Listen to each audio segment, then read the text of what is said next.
And I hate going after Mr. Fortenberry. It didn't work out really well. I think I've done that my whole career at Doney High School. So when they asked me if I do this, and it was actually Jane's mom that called me and asked me if I do this, there was no way I was going to say no. I love you guys so much. And most of you, especially you boys, and even the girls here know this from having me in class, but you boys know what I preach, and you know that if there was one word that would describe my brand, and we talk about building personal brand and finance, you knew there was one word that I repeat over and over again, and I put it on our shirts, and I put it on the walls, and everything else is family, right? And I want you to understand something, that I've got my personal family. My wife's sitting out there, my daughter's sitting out there, my other daughter's somewhere else. But over the last 4 years with you, you guys are also a part of my family, and I hope you understand that, and I hope you realize that, and I hope you know that that is true. It's not just words. I love you guys. And when all this happened, I'll be honest with you, Tez was talking about it earlier, and that's the thing, they stole a lot of what I was going to say. So, but we didn't talk to each other before this. So, but the good thing is, that's the reason us four are here. That's the reason we're all friends, because we all believe in the same things, which is also the reason the 30 of you guys are all here too, because you do the same thing. So when we talk about that, and they asked me to speak, and I sit there, and when all this happened, and Tess said earlier that, you know, he was heartbroken for you guys more than he was for himself. Guys, y'all know me. One thing I'm not going to lie to you. I love you, and you may not like what I got to say, but I'm not going to lie to you. I was more upset for myself than I was for y'all. I really was, man. I really was. I signed up to be a teacher. I worked in the construction business for 19 years. I loved it, loved every day of it, but I knew I wanted to come back and be a teacher. And I wanted to come back to be a teacher because I love being around you guys. I love being around young people. It keeps me young. I'm not going to say it keeps me in shape, because you all know who I am, but it keeps me young. And I love being around you guys, and having that taken away from me just destroyed me. It broke my heart. I didn't know what to do for the first 2 weeks. But then I got to thinking about it when this all happened, and when we started talking about this graduation, and I said, wow, what an awesome situation this is for you guys. And this didn't happen until last week, or 2 weeks ago, because I really got to thinking about it and said, you know what? They're going to get to graduate beside their friends. You know, that's pretty daggum special. Lauren, you're going to get to graduate beside Mary McLean and Mary Grace. And I'll look back at because my mom, and all your moms going to do the same thing, I promise you. They all got them in their purse right now. They're going to save all the stuff from your graduation year. They're going to save these programs, right? Am I right? They're going to save it. And my mom is going to tell me, do you want this? Do you want this? Do you want that? And I'm going to say, no, Mom, just throw it away. Just throw it away. And I'm glad she didn't, because last week I looked back at it and I said, wow. The name that was called before me at graduation was Amy Napier. And the name that was called after me at graduation was Ryan Nesbitt. And the reason for that was because it was in alphabetical order. I don't know those people. Don't know them. You guys get to graduate beside your friends, and that's phenomenal. And not only that, you get to graduate beside your family. And I want you to understand something as you go forward. And I'm going to talk about two things. And I will also tell you that this is very nerve-wracking for me, because I've had all you in class, and I've seen you do speeches, and we've given you feedback and everything else, and now I got to speak in front of you, right? And one of the things I always say is, you know, it's always good if you tell them what you're going to speak about beforehand.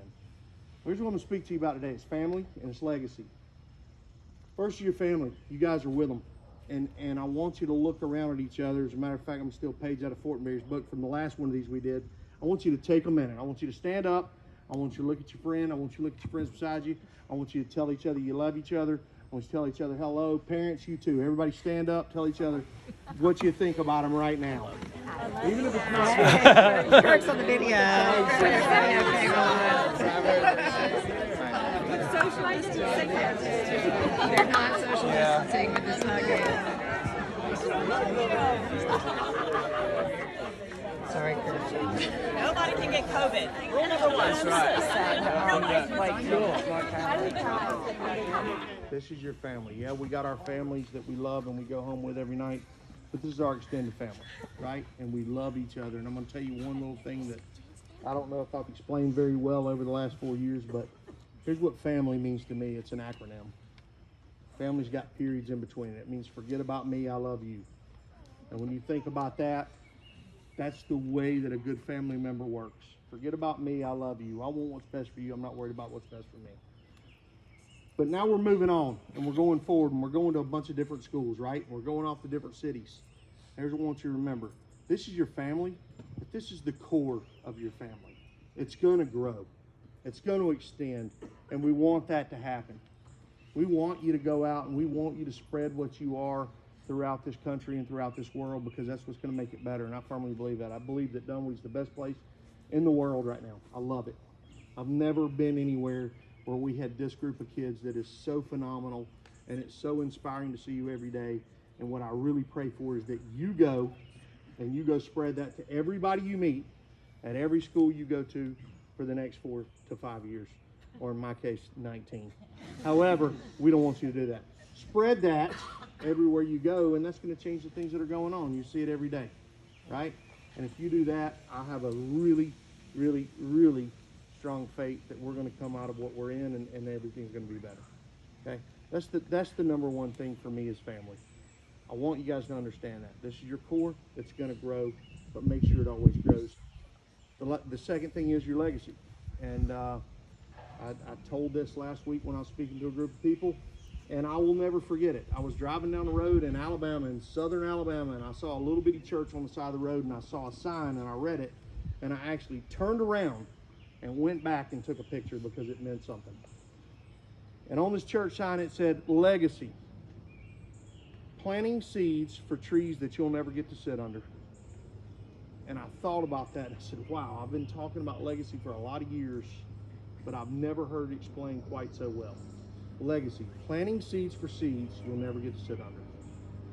You guys have left an incredible legacy at Dunwoody. A lot of things you've done at Dunwoody, in the community, in the school, in the sports that you're in the programs that you're in, you will never reap the rewards for what you've sown. However, others will, and they will remember your name. And we talk about that in football a lot, right? Talk about it a lot. You may not get the rewards today that you have put in for it, but you will get them eventually. So I want you to think about that. And here's the last thing, the last piece I'm going to leave you with.